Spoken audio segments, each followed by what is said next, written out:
Hola a todos y a todas, mi nombre es Marina Cherkov, yo soy una de las docentes de la Cátedra de Derechos Humanos a cargo de la comisión del curso a la noche y tengo designada para hoy la clase sobre Derecho a la Salud. Tenemos varios textos para hoy muy interesantes. Por un lado tenemos el texto de Curtis sobre la aplicación de tratados internacionales en materia de salud, la observación general número 14 del Comité de Derechos Económicos, Sociales y Culturales. Por otro lado, 3 casos de la Corte Interamericana de Derechos Humanos y un caso, en realidad un artículo de doctrina del Dr. Rey sobre el caso Viceconte. Lo que les propongo para comenzar es que vayamos primero un poco al contenido normativo, a la parte más general sobre derecho a la salud, cuáles son sus implicancias, cuál es su alcance, ver en particular la observación general del comité, que define bastante bien el alcance de este derecho, luego ir más hacia lo particular del sistema interamericano de derechos humanos y finalizar con la aplicación en Argentina.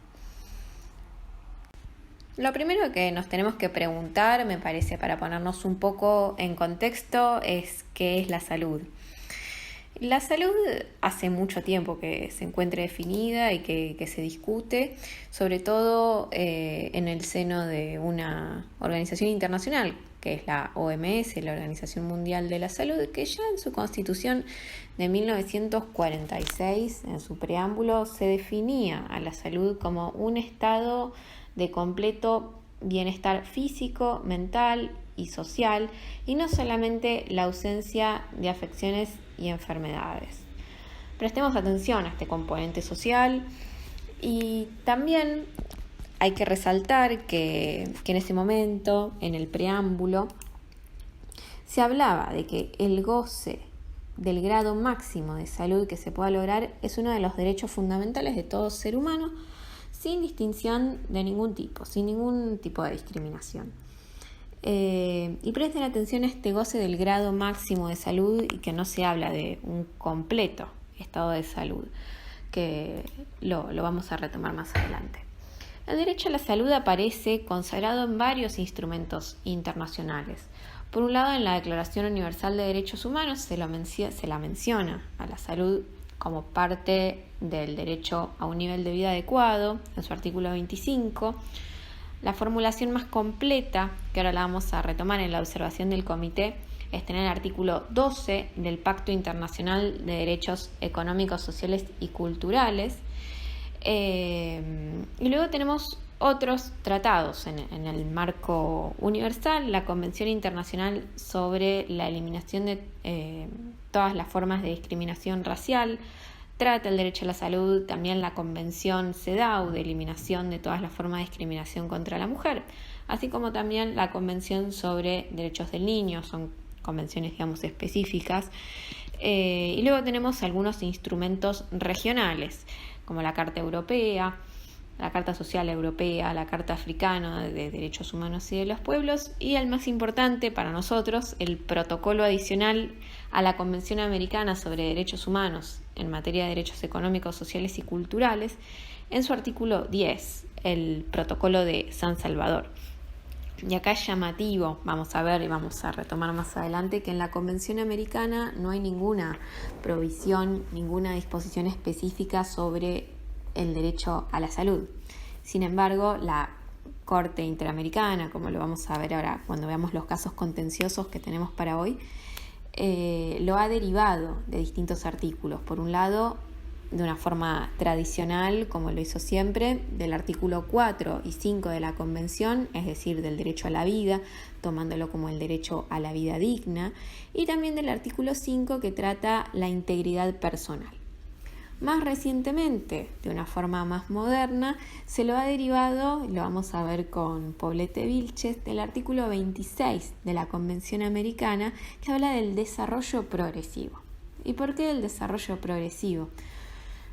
Haciendo referencia específica a los derechos económicos, sociales y culturales.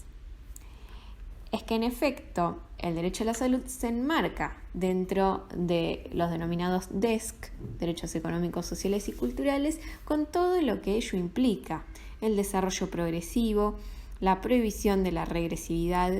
como vamos a ver ahora un poco más adelante. Lo que me interesa ahora que veamos, que ya tenemos un poco claro cuál es dónde se encuentra consagrado este derecho, es ver cuál es el alcance normativo. Y nos va a interesar especialmente el artículo 12 del Pacto Internacional de Derechos Económicos, Sociales y Culturales, que les recomiendo que lo lean detenidamente. Tiene varios incisos con especificaciones sobre las obligaciones del Estado, de los Estados. Los Estados partes en el presente pacto, dice el artículo, reconocen el derecho de toda persona al disfrute del más alto nivel posible de salud física y mental. Y en su artículo 2 especifica, como les decía, algunas de las obligaciones del Estado. Este artículo, que no arroja mucha luz sobre cuáles son las implicancias y cuál es el alcance del derecho a la salud, es interpretado por el Comité de Derechos Económicos, Sociales y Culturales en la observación general número 14, titulada El derecho al disfrute del más alto nivel posible de salud. El comité es el órgano encargado del monitoreo, de la supervisión del cumplimiento por parte de los estados del Pacto Internacional de Derechos Económicos, Sociales y Culturales, y también es el último intérprete de este pacto. Allí se hacen algunas especificidades muy interesantes sobre que la salud es un derecho humano fundamental e indispensable para el ejercicio de los demás derechos humanos. Quizá es un gran ejemplo para poder ver la interrelación e interdependencia de los derechos humanos, porque si yo no gozo de buena salud, difícilmente voy a poder ejercer otros derechos, como el derecho a la educación. No voy a poder estudiar o lo haré de una forma limitada, así como también, por ejemplo, el derecho al trabajo. Y a su vez, si se conculcan otros derechos, como el derecho a la alimentación, el derecho a la vivienda, el derecho al agua potable, difícilmente voy a poder gozar de una buena salud. Entonces acá tenemos un componente social muy importante, al que el comité le da mucha importancia. Específicamente, lo que dispone es que el derecho a la salud abarca una amplia gama de factores socioeconómicos que promueven las condiciones mediante las cuales se puede llevar una vida sana, a través de un acceso a la vivienda adecuada, el acceso al agua potable, a las condiciones de trabajo seguras, a un ambiente sano, a la información, incluida la salud sexual y reproductiva. Sin aquellos factores, difícilmente voy a poder ejercer mi derecho a la salud de forma completa. A su vez, tenemos que tener en cuenta que derecho a la salud no quiere decir el derecho a estar sano, sino que va a implicar el acceso a una serie de bienes, servicios y establecimientos para la prevención, tratamiento y rehabilitación. ¿Por qué no quiere decir un derecho a estar sano también? Porque depende de varios factores. La salud va a depender de varios factores, como por ejemplo genéticos, y también de formas de estilo de vida. Yo puedo llevar un estilo de vida de forma tal que impacte de alguna manera, que no me permita gozar de una buena salud, y el Estado no va a ser responsable por ello. Sí va a ser responsable si no lleva a cabo campañas de concientización sobre los efectos, por ejemplo, del consumo de tabaco, de drogas, que ahora lo vamos a ver un poco más adelante. Entonces, en resumidas cuentas, lo que va a implicar el derecho a la salud es, por un lado, el acceso a una serie de bienes, servicios y establecimientos para la prevención, tratamiento y rehabilitación de ciertas afecciones, y también, pero a la vez no se va a limitar a esto, sino que también va a abarcar estos factores socioeconómicos de los que hablábamos, que van a promover las condiciones para una vida sana. Como la alimentación y la nutrición, la vivienda, el acceso al agua potable, y al ambiente sano. Por supuesto que alguna de las cosas que va a entrañar va a ser al control de mi propio cuerpo, con la inclusión de la libertad sexual y genésica, el derecho a no padecer injerencias, como el derecho a no ser sometido tampoco a torturas, a tratamientos y experimentos médicos que no sean consensuales, sin un consentimiento informado. Y también, por supuesto, el acceso a un sistema de protección de la salud que brinda a las personas oportunidades iguales para disfrutar del más alto nivel posible de salud. Ahora bien, cuando estamos hablando de los bienes, servicios y centros de salud, van a tener que tener algunas determinadas características que especifica el Comité en la Observación General número 12. Disponibilidad, accesibilidad, aceptabilidad y calidad. Veamos un poco qué significa cada una de ellas. Disponibilidad es que tiene que haber un número suficiente de establecimientos, bienes y servicios y centros de atención de la salud, así también como programas. Y estos centros tienen que tener acceso al agua potable, a condiciones sanitarias mínimas, contar con personal de salud capacitado y medicamentos esenciales. ¿De qué hablamos cuando hablamos de accesibilidad? Vamos a hablar de que sean accesibles geográficamente, por un lado. Tienen que haber una distribución equitativa por sección geográfica, no puede haber centros de salud solamente en centros urbanos, sino que también tiene que haber en áreas rurales, con una distribución adecuada también, no se le puede exigir al Estado que cada 200 metros haya un centro de salud, sino que tiene que ser razonable, la distancia. Por otro lado, la accesibilidad tiene que ser sin discriminación por los motivos prohibidos, tiene que haber accesibilidad económica, es decir, que tienen que ser asequibles. No dice que tienen que ser gratuitos, pero no se puede imponer una carga desproporcionada a los sectores más vulnerables para poder acceder a los centros de salud, a los bienes y servicios. Y por supuesto también dentro de la accesibilidad va a estar el acceso a la información oportuna y adecuada, siempre bajo el principio de la confidencialidad. La tercera característica que van a tener estos centros de salud, bienes y los servicios es la aceptabilidad. Es decir, que tienen que ser respetuosos de la ética médica y culturalmente apropiadas, incluso para pueblos y población no occidentales, haciendo una clara referencia también a pueblos indígenas y minorías. Y de estos establecimientos tienen que ser de calidad. ¿Qué quiere decir esto? Que tienen que ser apropiadas desde el punto de vista médico, científico, con personal médico capacitado, medicamentos y equipo hospitalario apropiado. Ahora, es central para nosotros que veamos cómo esto está relacionado con los derechos económicos, sociales y culturales. Si bien el pacto establece la obligación progresiva y reconoce los obstáculos que representan los recursos limitados disponibles de los estados, también impone a los estados partes diversas obligaciones que tienen efecto inmediato. Por ejemplo, los estados tienen obligaciones inmediatas como la garantía de que el derecho a la salud va a ser ejercido sin discriminación y la obligación de adoptar medidas en aras de la plena realización del artículo 12. Y estas medidas deberán ser deliberadas y concretas e ir dirigidas a la plena realización del derecho a la salud. Entonces, si bien el derecho a la salud quizá no puede lograrse inmediatamente, su efectividad, los estados tienen que demostrar que por lo menos están haciendo todo lo posible dentro de las limitaciones de recursos de los que dispongan para proteger y para promover este derecho. Con respecto a la obligación inmediata de tomar medidas, de adoptar medidas, el comité no va a dar ninguna receta específica. Lo que, puntualizó es que se debe al menos adoptar una estrategia nacional para garantizar el disfrute de este derecho.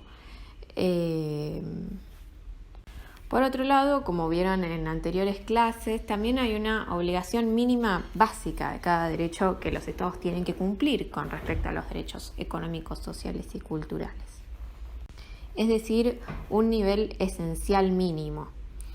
¿Cuál va a ser en este caso, en el caso del derecho a la salud?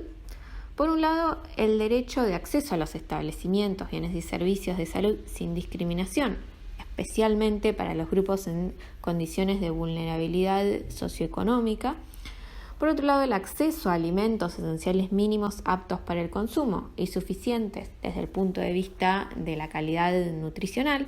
el acceso a una vivienda, servicios de saneamiento y abastecimiento de agua potable adecuados, el suministro de medicamentos esenciales y una distribución equitativa de todos los establecimientos, bienes y servicios de salud. Por último, para cerrar toda esta parte más general de contenido y alcance del derecho, que después igualmente vamos a ver que esto se completa con interpretaciones jurisprudenciales, tanto a nivel interamericano como a nivel interno, vamos a ver los 3 tipos de obligaciones que existen para los derechos económicos, sociales y culturales en particular, que es la de respetar, proteger y realizar. ¿Quién va a implicar la obligación de respetar? Que los estados se abstengan de interferir directa o indirectamente en el derecho a la salud. Por ejemplo, los estados deben abstenerse de negar o limitar el acceso a servicios de atención sanitaria, comercializar medicamentos que puedan ser peligrosos, imponer prácticas discriminatorias relacionadas con el estado y la salud y necesidad especial de las mujeres, como limitar el acceso a los anticonceptivos y otros medios de mantener la salud sexual y reproductiva, entre otras cosas, como por ejemplo retener o censurar o falsear información sanitaria. Ahora, la obligación de proteger. La obligación de proteger, ¿qué va a importar? Va a importar la exigencia de que los estados impidan que terceros interfieran en el derecho a la salud. El Estado debe adoptar medidas legislativas y de otro tipo para lograr que agentes privados, por ejemplo, cumplan con las normas de derechos humanos cuando prestan atención sanitaria u otros servicios. Por ejemplo, lo puede hacer a través de una sanción, vamos a tomar el caso de Argentina, de leyes con respecto a obras sociales y a prepagas que impongan que deben cumplir con el programa médico obligatorio. Este piso que les pone para las prestaciones para determinadas prestaciones con las que tienen que cumplir. Así también el Estado, bajo esta obligación de proteger, va a tener que controlar la comercialización del equipo médico y medicamentos por agentes privados. Por ejemplo, puede hacerlo a través de organismos de superintendencia de servicios de salud, como en el caso de Argentina.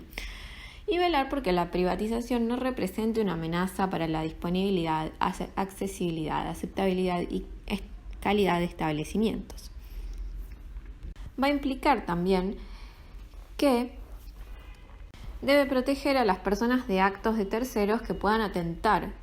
contra su derecho a la salud. Por ejemplo, evitar que las mujeres sean sometidas a prácticas tradicionales lesivas o que terceros las obliguen a someterse a ellos, como la mutilación genital femenina. Esto, por supuesto, puede realizarse a través de campañas, de programas, la adopción de una estrategia de salud, legislación específica, etc. Y luego tenemos la obligación de realizar, que va a comportar la exigencia de que los estados van a tener que adoptar medidas legislativas, administrativas, presupuestarias, judiciales, de promoción y otro tipo que sean apropiadas para la realización del derecho a la salud. Por ejemplo, los estados deben adoptar una política o un plan de salud nacional que abarque a los sectores públicos y privados, garantizar la prestación de atención sanitaria, incluidos programas de inmunización contra enfermedades infecciosas, se refiere más bien a programas de vacunación y servicios destinados a minimizar y prevenir nuevas discapacidades, garantizar la igualdad de acceso a todos los factores determinantes básicos de salud, por ejemplo, alimentos aptos para el consumo que sean nutritivos, servicios de saneamiento y agua potable, asegurarse que las infraestructuras de salud pública presten servicios de salud sexual y reproductiva, que el personal de salud sean suficientes y tengan una capacitación adecuada, entre otras cosas. Una consideración más que me gustaría realizar tiene que ver con respecto a la violación del derecho a la salud. Al determinar qué acciones o omisiones van a equivaler a una violación del derecho a la salud, hay que establecer una distinción entre la incapacidad de un Estado parte de incumplir las obligaciones que contrajo en virtud, por ejemplo, del artículo 12, y la renuencia de dicho Estado a cumplir esas obligaciones. Un Estado que no esté dispuesto a utilizar el máximo de los recursos de los que dispone para efectivizar este derecho a la salud, va a obligar las obligaciones que ha contraído en virtud del artículo 12, por ejemplo, del Pacto Internacional de Derechos Económicos, Sociales y Culturales. Ahora, si el Estado tiene recursos limitados que imposibilitan el pleno cumplimiento por parte de un Estado de las obligaciones que contrajo y la justifica apropiadamente esta limitación de recursos, no va a estar violando el pacto, pero va a tener que justificar muy bien que ha hecho todo lo posible por utilizar todos los recursos de que dispone para satisfacer como una cuestión de prioridad las obligaciones que le impone el pacto. Pero nunca va a ser justificable el incumplimiento de las obligaciones básicas, a las que el comité llama inderogables. Las medidas regresivas, como ustedes ya saben, solo van a ser, lícitas, no van a violar el Pacto de Derechos Económicos, Sociales y Culturales siempre que se pueda justificar que no hubo una opción menos lesiva y justificar esta falta de recursos. Ahora bien, si se adoptan medidas que son regresivas y afectan a las obligaciones básicas, va a estarse violando el Pacto Internacional de Derechos Económicos, Sociales y Culturales, en particular el derecho a la salud. Bien, entonces hasta ahora veníamos viendo el ámbito universal, donde se encuentra consagrado el derecho a la salud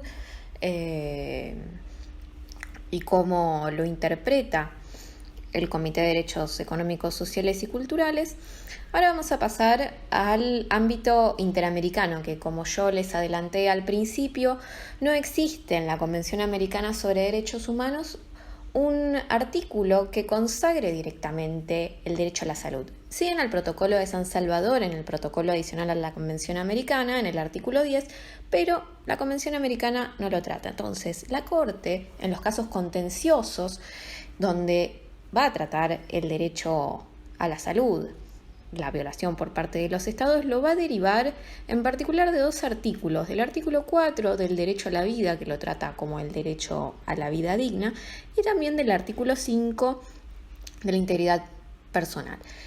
Este es el abordaje clásico de la Corte Interamericana. Más recientemente, también como adelanté al principio, se lo trata como parte del artículo 26. Este es un desarrollo nuevo. Pero bueno, primero vamos a pasar al abordaje clásico. Quiero que veamos el caso de Suárez Peralta contra Ecuador, que es un caso contencioso del año 2013, donde se lo aborda también tradicionalmente a partir del artículo 5, integridad personal. ¿Qué fue lo que sucedió en este caso? En el que la Corte va a encontrar responsable internacionalmente a Ecuador por el daño sufrido por Suárez Peralta en un establecimiento de salud privado y su falta de diligencia al momento de sancionar. Los hechos del caso ocurrieron en Ecuador en el año 2000. Este es un caso que en principio era una mala praxis médica. Melba del Carmen Suárez Peralta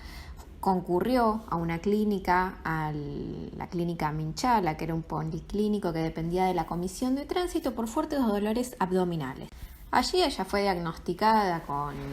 síndrome de apendicitis, por este fuerte dolor abdominal que experimentaba, vómitos, por un médico llamado Emilio Guerrero. 2 días después se realizó una intervención quirúrgica en la que participó Jenny Borges. ¿Qué era lo que sucedía con ellos? Ellos eran médicos cubanos que habían ingresado a trabajar en este policlínico a través de una convocatoria que había realizado el Estado. Sin embargo, como se sabría mucho después, a partir de las investigaciones en la causa penal y a partir de una investigación administrativa, nunca se había fiscalizado cuáles eran las condiciones en las que operaba esta clínica privada, así como tampoco nunca se les había emitido un permiso para poder ejercer la profesión. No sé si ya lo dije, pero ellos eran médicos cubanos certificados en Cuba, pero que en Ecuador no contaban con una licencia para poder ejercer su profesión. ¿Qué sucede con la intervención de Melba Suárez Peralta? Luego de haber sido operada, ella seguía con fuertes dolores abdominales, dolores muy intensos, vómitos, y fue diagnosticada por otro médico con síndrome de abdomen agudo posquirúrgico, es decir, se había cometido una mala praxis, en otras palabras. Fue intervenida quirúrgica nuevamente el 12 de julio de 2000 y luego de eso presentó muchísimas complicaciones y secuelas de esta primera intervención cuando la habían tratado en el Policlínico Minchala. Ella tuvo que recurrir a numerosos tratamientos, a fuertes erogaciones económicas para poder solventar todas las operaciones a las que debió someterse como consecuencia de esta impericia médica. Los médicos que la trataron con posterioridad advirtieron esto y ella presentó una denuncia penal en el estado de Guayas, en el estado en el que se encontraba. Sin embargo, este proceso penal, como ustedes van a ver en el texto, presentó numerosas falencias de investigación, testimonios que no fueron recogidos, las prisiones preventivas contra Emilio Guerrero nunca fueron efectivizadas, y las fianzas también que se le imponían para, digamos, que él se mantuviera en libertad, tampoco eran de un monto que pudieran satisfacer a la víctima. Ligado con esto estaba la acción civil, que ella nunca pudo ejercer porque nunca se condenó efectivamente a nadie, es decir, el juicio penal nunca terminó, no hubo condenados, la acción fue declarada prescripta en el año 2005. A raíz de esto, la víctima y su madre, que también fue declarada víctima, realizaron una petición ante la Comisión Interamericana de Derechos Humanos alegando que el Estado había violado los artículos 8 y 25, ambos el primer inciso, en relación con el artículo 1.1 de la Convención Americana de Derechos Humanos y el artículo 5, que es el artículo sobre el derecho a la integridad personal, que es lo que más nos va a interesar a nosotros. Al analizar la debida diligencia y el plazo razonable en la investigación y el proceso penal, la Corte destacó que al estar en juego la integridad de la persona y la consecuente importancia del procedimiento para las víctimas, el Estado debe respetar las garantías debidas y el proceso debe transcurrir dentro de un plazo razonable. Resaltó que en aquellos casos donde hay una lesión clara a la integridad de la persona, como es la mala praxis médica, las autoridades políticas, administrativas y especialmente las judiciales deben asegurar e implementar la expedición razonable y la prontitud en la resolución del caso. En este caso, en particular, la autoridad judicial no fue efectiva en garantizar la debida diligencia del proceso penal. Habida cuenta de la obligación positiva del Estado de asegurar su progreso razonable y sin dilación, teniendo en consideración además la afectación, dice la Corte, a la integridad personal de la víctima y la posibilidad de obtener una reparación por medio de una acción civil sujeta a la conclusión del proceso penal. Al respecto, consideró también la Corte que la prescripción del proceso penal contra el médico acusado impidió que la señora Melba Suárez Peralta iniciase acciones, como les decía, de responsabilidad civil por daños y perjuicios, porque el ordenamiento jurídico ecuatoriano vigente en ese momento, el juicio civil dependía de la acción penal para poder iniciarse. En definitiva, la Corte concluyó que las falencias, retrasos y omisiones en esta investigación penal demostraron que las autoridades estatales no habían actuado con la debida diligencia ni con arreglo a las obligaciones de investigar y cumplir con una tutela judicial efectiva dentro de un plazo razonable, para garantizar a Suárez Peralta una reparación con la que podría acceder a un tratamiento médico para su problema de salud. Y por todo ello considero que los artículos 8.1 y 25.1 de la Convención, en relación con el artículo 1.1, habían sido violados por parte del Estado. Ahora, lo más interesante del caso para nosotros es la alegada violación de derecho a la integridad personal. La Corte ya había establecido que ese derecho se hallaba directa e inmediatamente vinculado con la atención a la salud humana y que la falta de atención médica adecuada puede conllevar una vulneración del artículo 5.1 de la Convención. Como les decía, la Corte deriva de ahí el derecho a la salud. No hay un artículo que directamente lo consagre. Asimismo, recordó la interdependencia e indivisibilidad existente entre los derechos civiles y políticos y los económicos, sociales y culturales, ya que deben ser entendidos integralmente como derechos humanos, sin jerarquía entre sí, y exigibles en todos los casos ante las autoridades que resulten competentes. Entonces, la Corte acá hace una aclaración que es clave. Digamos, pone en un pie de igualdad a los derechos económicos, sociales y culturales y a los civiles y políticos, porque en efecto lo que está haciendo es derivar de un derecho civil y político, como es la integridad personal, un derecho económico, social y cultural. Entonces, con relación específica a este caso, la Corte señaló que para poder dar cumplimiento a la obligación de garantizar el derecho a la integridad personal y en el marco de la salud, los estados tienen que tener un marco normativo adecuado que regule la prestación de servicios de salud, estableciendo estándares de calidad para las instituciones públicas y también para las privadas, que permita prevenir cualquier amenaza de vulneración a la integridad personal en dichas prestaciones. La Corte analizó que en efecto en Ecuador existía un marco regulatorio para el ejercicio de las prestaciones médicas y también una autoridad nacional que podía fiscalizar a los prestadores y en su caso sancionar las afectaciones derivadas de una práctica médica irregular. Pero que no obstante, en este caso no se habían promovido los mecanismos correspondientes, no habían sido fiscalizada la clínica, como vimos, y tampoco que Emilio Guerrero y su compañera, su colega Borges, tuvieran una licencia para poder ejercer la medicina en Ecuador.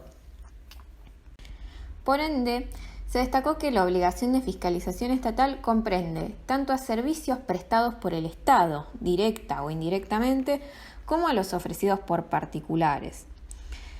Y abarca, por tanto, las situaciones en las que se ha delegado el servicio, en las que los particulares brindan el mismo por cuenta y orden del Estado, como también la supervisión de servicios privados, porque esta era una clínica privada, recordemos. Y esto la Corte lo hace teniendo en cuenta la observación general número 14 que vimos al principio de la clase, con respecto a la obligación de proteger de injerencias por parte de terceros y controlar y fiscalizar la actividad de establecimientos o servicios que se presten por parte de los privados. Asimismo, se tuvo presente que el Estado, mediante la promoción de servicios médicos, de una convocatoria que se había realizado a partir de la cual estos médicos cubanos se habían, enrolado para prestar sus servicios, había generado una situación de riesgo que el propio Estado debía haber conocido y por ende tenía una obligación más intensa de fiscalización. Por último, yo lo que destacaría del caso es que la Corte estimó que la fiscalización y supervisión estatal tiene que orientarse a la finalidad de asegurar los principios de disponibilidad, accesibilidad, aceptabilidad y calidad de las prestaciones médicas. Luego, otro de los casos que teníamos para hoy es el caso de IB contra Bolivia, también de la Corte Interamericana de Derechos Humanos, que es una sentencia de 2016. El caso es muy interesante, es un caso sobre salud reproductiva. El caso comienza también en el año 2000. Ibe es una persona refugiada, es nacional de Perú, pero fue detenida en diversas oportunidades por la Dirección Nacional contra el Terrorismo de Perú, y en 1993 habían solicitado asilo en Bolivia y la obtuvieron exitosamente. Pero el caso en particular, los hechos se suceden en el año 2000, cuando Ibe, a sus 35 años, se encontraba embarazada de su tercera hija, por lo que el 1 de julio de ese año ingresó al Hospital de la Mujer en La Paz en el trabajo de parto. Debido a la posición transversa del feto y a que ya se le había practicado una cesárea, se decidió practicarle el mismo procedimiento. No obstante, en el procedimiento se dieron varias irregularidades, como que el procedimiento fue iniciado por el médico residente, pero al percatarse de la presencia de múltiples adherencias en el segmento inferior del útero, es decir, había una complicación, el médico ginecólogo obstetra se hace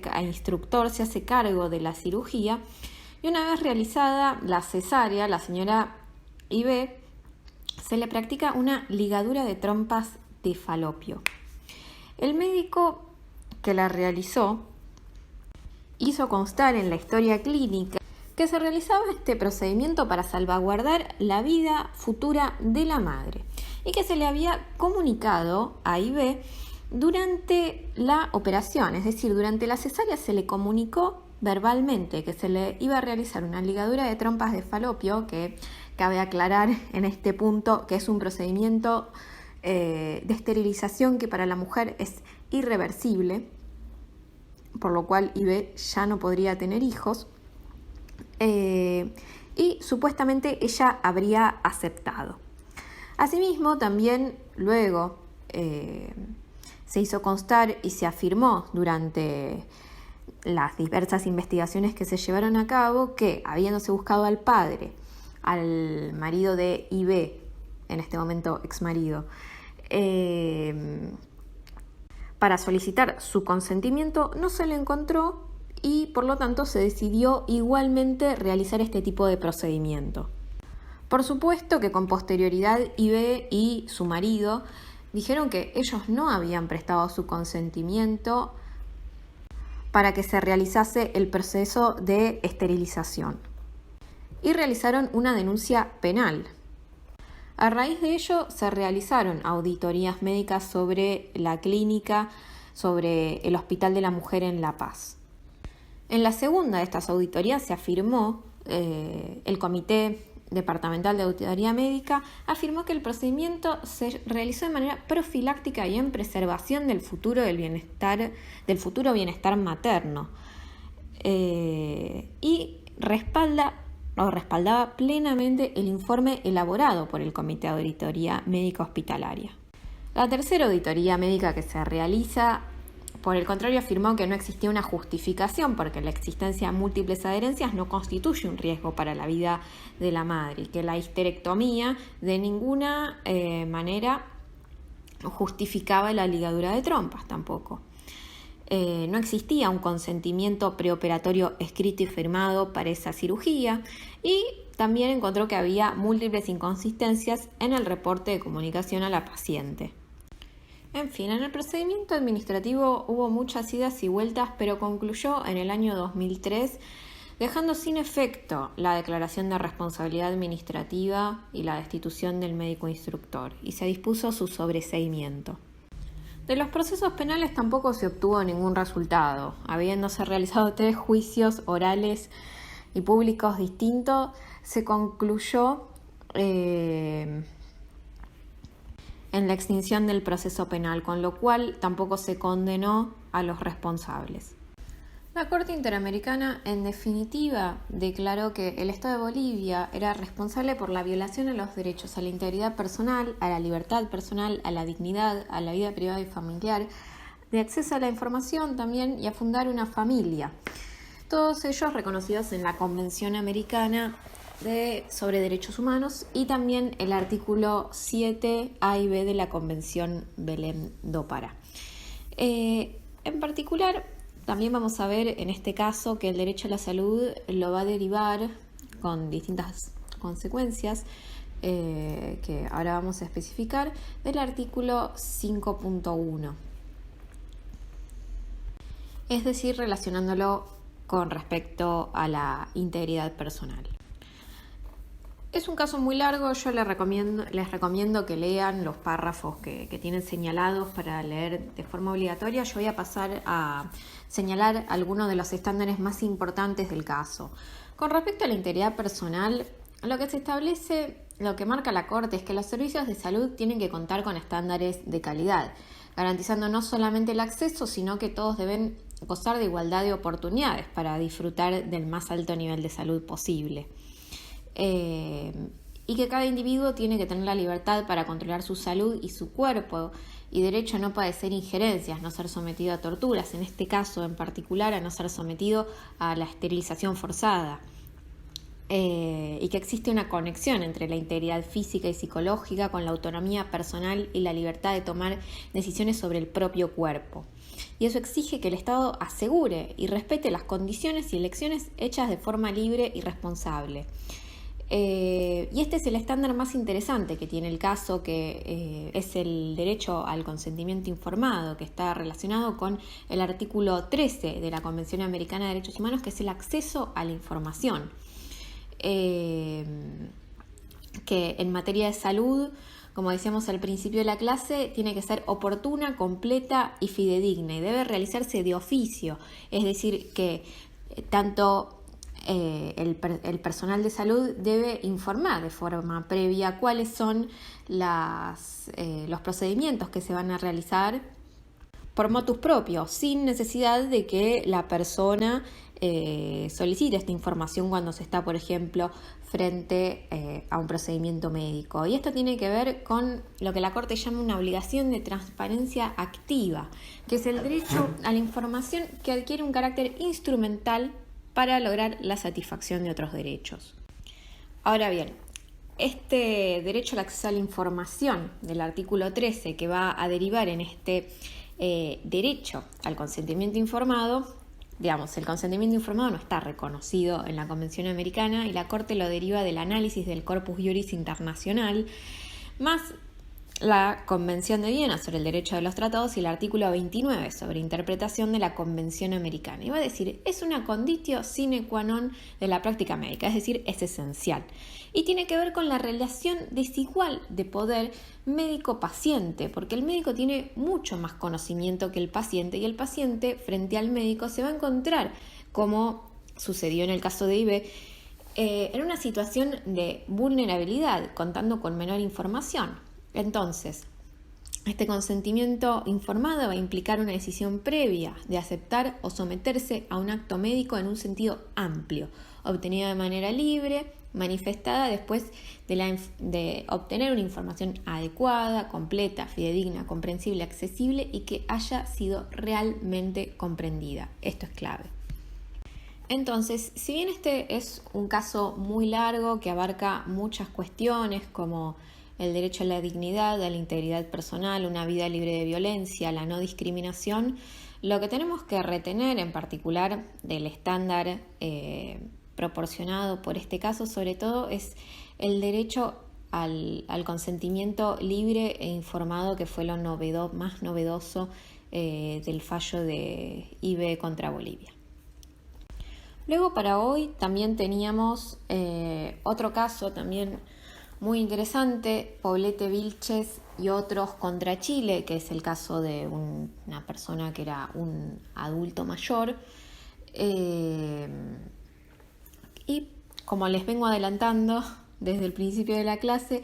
en este caso fue la primera vez que la Corte Interamericana se pronunció con respecto al derecho a la salud de una forma autónoma, como parte integrante de los derechos económicos sociales y culturales reconocidos en el artículo 26 de la Convención Americana. En particular, el fallo señaló la responsabilidad internacional del Estado chileno por no haber garantizado el derecho a la salud sin discriminación mediante servicios necesarios básicos y urgentes con relación a la situación especial de vulnerabilidad como persona mayor que presentaba Vinicio Antonio Poblete Vilches. En el hospital, toda esta situación se dio en el Hospital Público Sotero del Río, en Chile. El señor Poblete Vilches ingresó a este hospital público y permaneció internado en la unidad de cuidados intensivos debido a una insuficiencia respiratoria grave en enero de 2001. Mientras estaba inconsciente, se le practicó una intervención quirúrgica sin que los médicos obtuvieran el consentimiento informado por parte de sus familiares. Con posterioridad fue dado de alta y ante la ausencia de ambulancias disponibles, la familia del señor Poblete Vilches contrató una ambulancia para trasladarlo a su domicilio, pero al poco tiempo tuvo que ingresar nuevamente al hospital por una insuficiencia respiratoria, también fue diagnosticado después con un probable shock séptico. A pesar del estado de salud en el que se encontraba, fue alojado en la unidad de cuidados intensivos por la falta de camas fue ingresado en cuidados intermedios por la falta de camas en la unidad de cuidados intensivos. Finalmente, Poblete Vilches fallece el 7 de febrero de 2001 y sus familiares realizaron una denuncia penal y solicitaron que se investigara la negligencia por parte de los médicos intervinientes sin que el proceso penal haya determinado la responsabilidad por la muerte de sus familiares. En cuanto al fondo del caso, la Corte reiteró, su entendimiento sobre el derecho a la salud como un derecho humano fundamental e indispensable para el ejercicio adecuado de los demás derechos humanos, pero fue la primera vez también que se pronunció respecto de manera específica sobre los derechos de personas mayores en materia de salud. Y se resaltó la importancia de visibilizar a las personas mayores como sujetos de derecho con especial protección y por ende titulares de un cuidado integral con respecto a su autonomía e independencia. Y que por ello,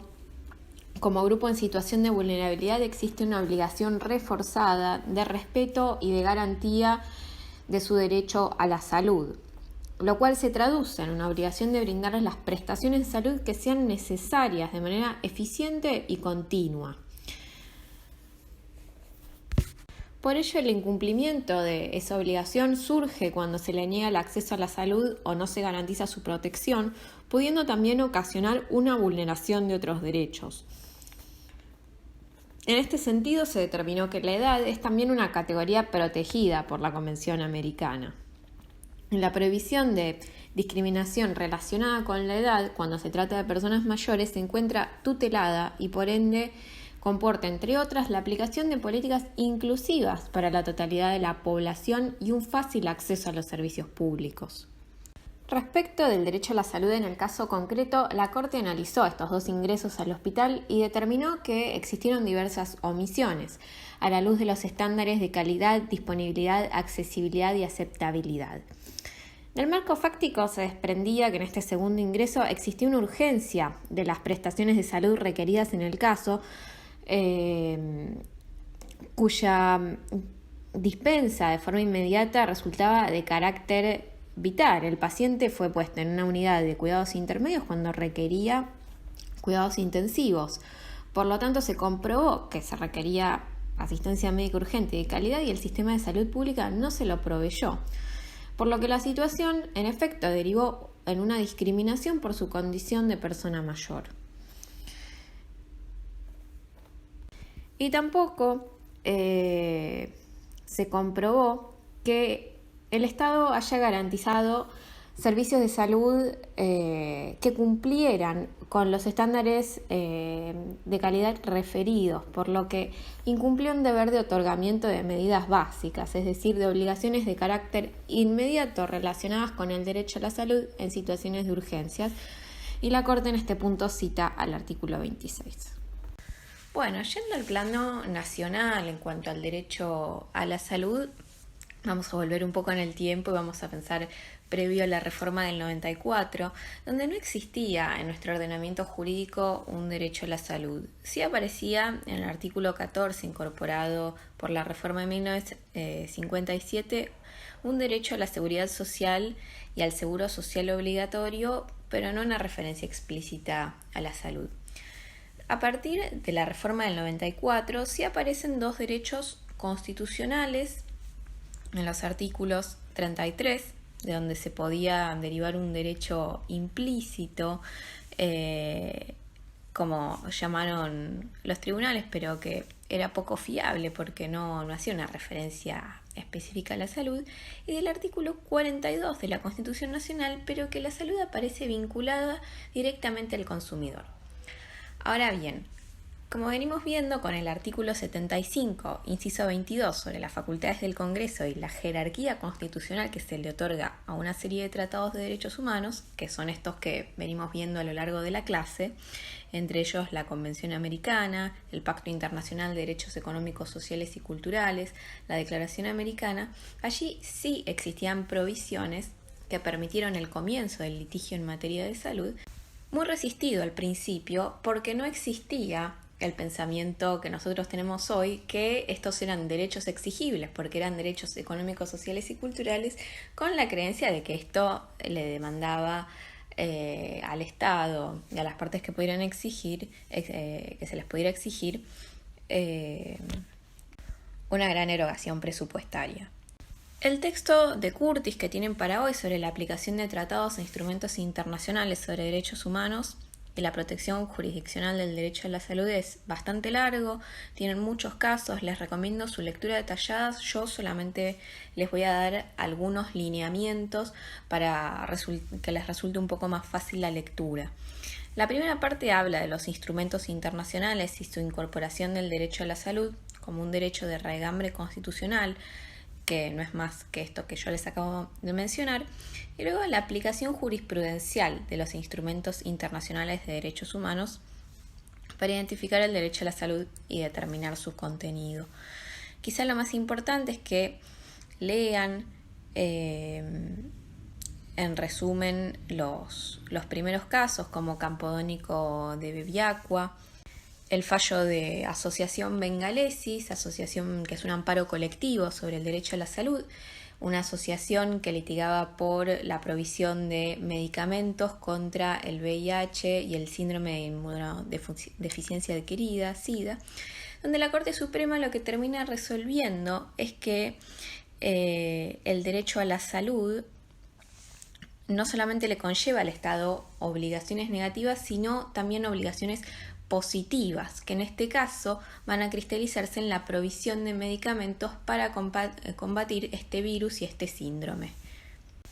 ¿Cómo lo va a hacer? Derivando este derecho a la salud del artículo 75, inciso 22,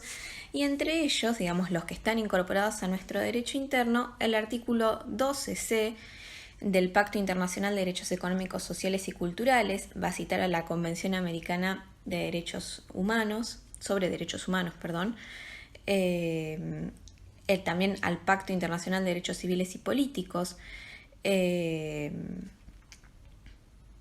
lo cual constituyó un paso muy novedoso que hoy, digamos, es una práctica habitual, sobre todo en nuestros tribunales federales, y el litigio en materia de salud realmente se ha vuelto,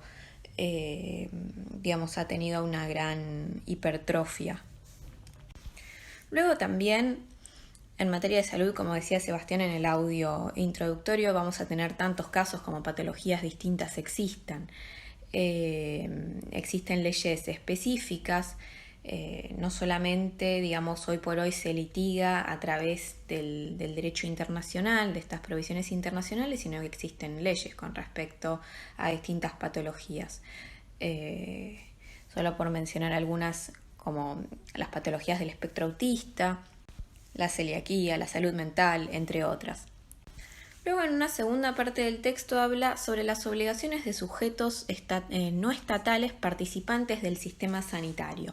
Porque en nuestro caso, el sistema de salud está, digamos, dividido en 3 niveles. Tenemos el nivel estatal con hospitales públicos que proveen un servicio de salud. Existen también, a través del seguro social obligatorio, las obras sociales. Y por otro lado, otro nivel que son las prepagas. Hoy por hoy no hay discusión que ellos tienen obligaciones en materias de salud, pero esto en los años 90 y en los años 2000 aún no estaba tan claro y comienza a haber litigio también contra privados. Van a haber distintos casos, digamos, avances y retrocesos acá que va marcando Curtis, como Echeverry contra Mint, Policlínica Privada, Hospital Británico, los van a encontrar todos en el texto. Lo más interesante que lo vamos a encontrar en Echeverry contra Mint es que va a decir que si bien las obras sociales y las prepagas no son el Estado Nacional, sí han celebrado un contrato de derecho privado, pero que no tiene la misma naturaleza que puede tener un contrato de consumo, sino que tiene un trasfondo social, tiene una naturaleza social y ello conlleva obligaciones especiales. Han asumido un compromiso respecto de materias que por su proximidad con los derechos a la vida y a la dignidad personal, a la integridad física y a la seguridad, deben entenderse como señeras del ordenamiento y por lo tanto cumplir con las provisiones relativas al derecho a la salud, aunque, digamos, a través de estos instrumentos internacionales, aunque no sean el Estado Nacional. Porque como veníamos viendo, el sujeto obligado eran directamente los estados, y los estados debían evitar que terceros violaran el derecho a la salud. Pero acá en este caso vemos una aplicación directamente a estos otros sujetos que son terceros, que no son parte del Estado y que no solamente va a implicar una obligación por parte del Estado de fiscalización de su actividad, sino que van a tener obligaciones en materia de salud por esta naturaleza especial de la actividad que asumieron. Les recomiendo que continúen esta parte de esta sección en la lectura, NLM y otra contra Swiss Medical y otros casos,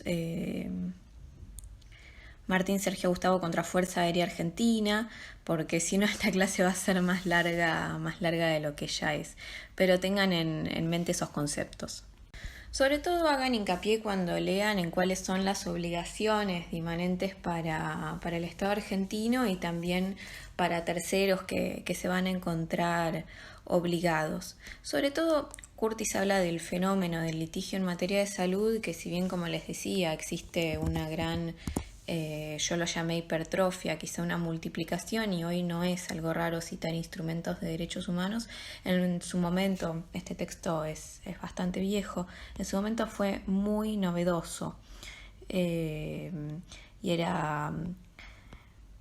digamos, una situación no tan común litigar a través de instrumentos internacionales de derechos humanos, y se abrió un nicho y una posibilidad a través de un mecanismo muy viejo que ya era utilizado, sobre todo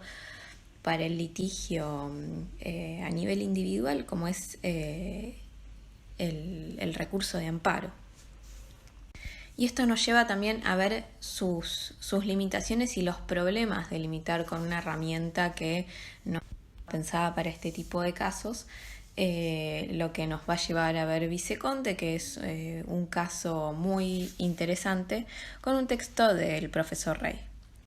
Este fallo de la Sala 4 de la Cámara Nacional de Apelaciones en lo Contencioso Administrativo,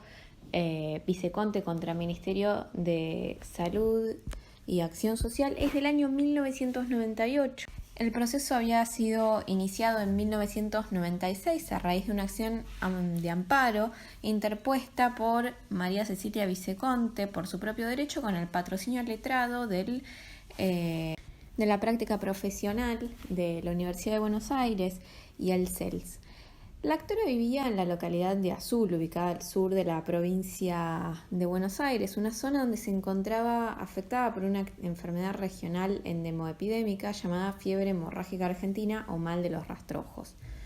No existía la producción nacional de una vacuna contra esto, si bien sí existía una producción en Estados Unidos, básicamente porque era una enfermedad que afectaba a entre 3.500.000 personas y 5 millones al momento de culminar la fabricación de la vacuna, lo cual era un número no rentable para que un laboratorio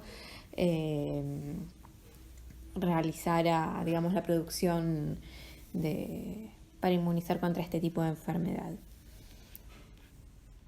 Lo que argumentó el amparista es que la salud es un bien público que excedía su mero derecho subjetivo a la protección de la propia salud, por lo que se justificaba la procedencia del amparo en los términos del artículo 43 de la Constitución Nacional, pues implicaba un derecho de incidencia colectiva. Recordemos en este sentido que la acción de amparo está prevista en el artículo 43 de la Constitución Nacional,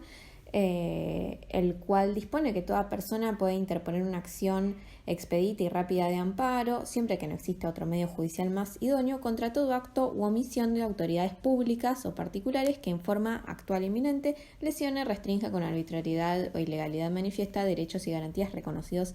en la Constitución. Y el artículo 41 de la Constitución había abierto la posibilidad también al litigio de forma colectiva, el artículo que dispone que todos los habitantes gozan del derecho a un ambiente sano, equilibrado, apto. Es decir, habla de bienes con trascendencia colectiva. En este sentido se va a imprimir el reclamo. La jueza de primera instancia rechazó el amparo en 1997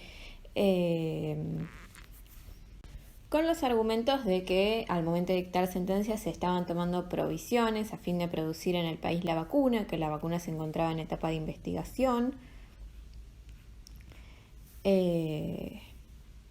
Y sobre todo, y este punto era clave, que la vía del amparo era improcedente, ya que requería necesariamente la realización de pruebas. El juicio de amparo tiene que ser un juicio rápido, donde no se requiera la apertura a prueba.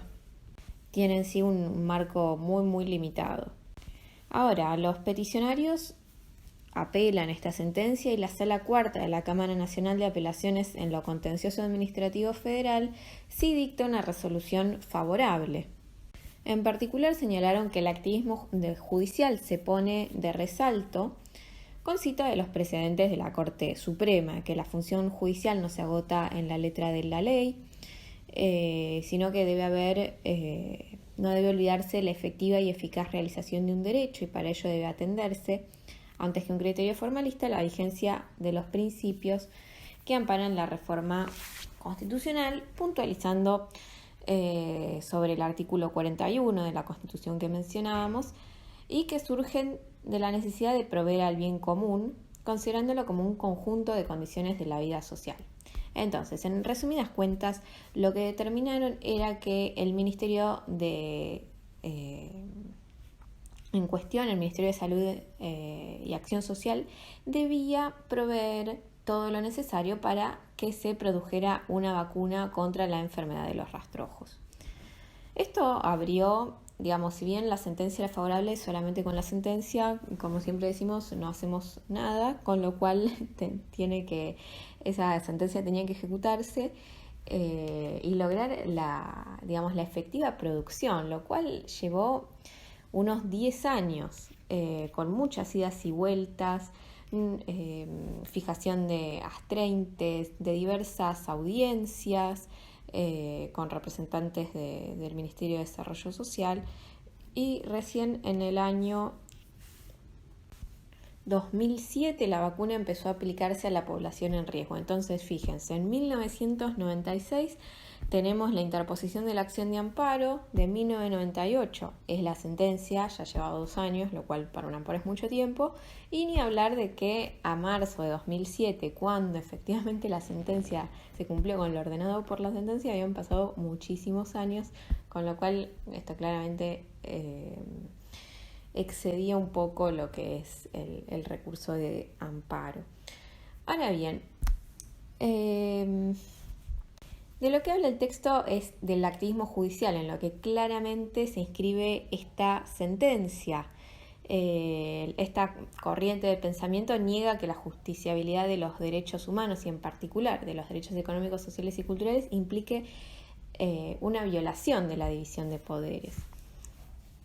¿Por qué? Porque una visión clásica lo que nos señalaría es que es en realidad el poder legislativo el responsable para decidir de la manera en que se deben garantizar los derechos y en todo caso el Ejecutivo en fijar un plan de acción, por ejemplo, para la inmunización de enfermedades. Sin embargo, acá, a través de la vía judicial, varios jueces ordenan la realización de una vacuna, disponiendo también erogaciones presupuestarias para el Estado, decidiendo sin saber, digamos, si existían esos fondos y que esos fondos se iban a destinar para esta vacuna. Con lo cual yo no quiero que nos posicionemos ni a favor ni en contra del activismo judicial, pero sí que veamos el fenómeno en el que se encuentran inscriptas este tipo de sentencias. Preguntarnos si es legítimo que un poder minoritario le ordene al Estado Nacional, al Poder Ejecutivo más bien, porque el Poder Judicial es parte del Estado, que produzca una vacuna, que haga un programa de inmunización contra una determinada enfermedad. Entonces vamos a tener argumentos a favor y argumentos en contra. Una de las cosas que vamos a poder argumentar es que en materia de derechos económicos, sociales y culturales, como lo que se está estudiando en este caso, el Estado no solamente debe abstenerse e interferir, como ya se decía en el caso de Campodónico de Bebiacqua, abstenerse e interferir en el ejercicio de los derechos individuales, sino que además debe realizar prestaciones positivas, de manera tal que el ejercicio de esos derechos no se torne ilusorio. El Estado también es garante del servicio de salud y eso también va a incluir al Poder Judicial, por supuesto, por lo que debe remover los obstáculos que existiesen para brindar los recursos necesarios a fin de enfrentar una enfermedad endémica. Y por supuesto, como dice el profesor Rey en este artículo, un poder judicial pasivo puede ocasionar que el Estado incurra en responsabilidad internacional por la violación de tratados de derechos humanos que ha ratificado. Y la Corte Suprema ha adoptado una posición sobre el rol del Poder Judicial al realizar el control de constitucionalidad y su deber de evitar la responsabilidad del Estado, que bueno, ha variado un poco en el tiempo, pero podemos concluir que incluso la Corte Interamericana de Derechos Humanos en Almonacid Arellano y otros estableció que los estados, en realidad que el Poder Judicial debe ejercer una especie de control de convencionalidad entre las normas jurídicas internas que se aplican en casos concretos y la Convención Americana sobre Derechos Humanos, con lo cual si las sentencias judiciales pueden ser causa de responsabilidad internacional del Estado, no estaría mal que a través de una sentencia como la que vimos en este caso, supla esa inactividad por parte de otros poderes del Estado. Ahora bien, en el caso tenemos otros problemas que es por un lado lo que yo mencionaba al principio sobre las limitaciones del recurso de amparo y por lo que se rechazó en primer lugar, en primera instancia, que la acción del amparo para este tipo de casos donde se requería la producción de pruebas y que finalmente tuvo un proceso de ejecución muy largo no era el medio más idóneo, entonces por lo cual no era formalmente procedente. Y por otro lado está lo que ya mencioné sobre la cuestión de legitimidad, cuán legítimo es el Poder Judicial para, ordenarle al Estado que haga algo que va a afectar su presupuesto y que tiene que destinarlo sí o sí a esto, por ejemplo en este caso a la producción de vacunas.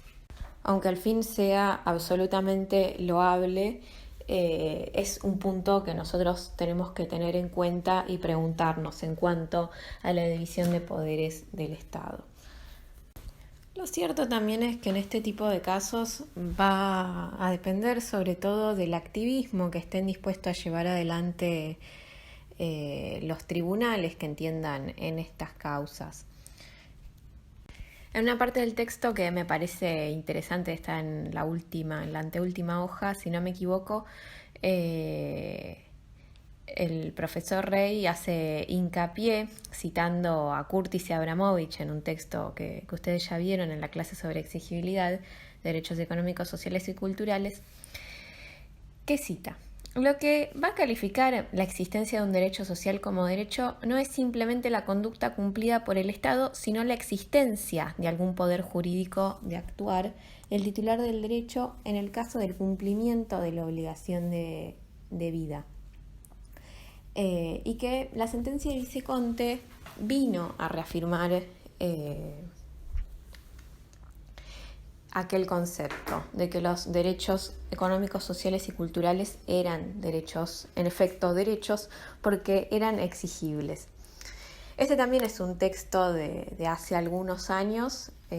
creo que hoy no está en discusión la posibilidad de reclamar sobre estos derechos. De hecho, digamos, hay una hipertrofia, los tribunales están llenos de amparos en materia de derecho a la salud, de derecho a la vivienda, con lo cual no queda ninguna duda de que son derechos exigibles, pero sí tenemos que tener en cuenta que el amparo tiene sus limitaciones con respecto a esto, como venimos viendo, y también lo que pueden disponer los jueces en uso de sus atribuciones. Bueno, hasta que llega la clase de hoy, se hizo un poco larga. Si quedaron dudas, por supuesto, siempre les pueden preguntar a los profesores y mis alumnos de mi comisión a mí, por supuesto. Así que bueno, espero que se encuentren todos muy bien, que no se les haya hecho demasiado pesado. Les mando un saludo y espero que pronto podamos volver a vernos.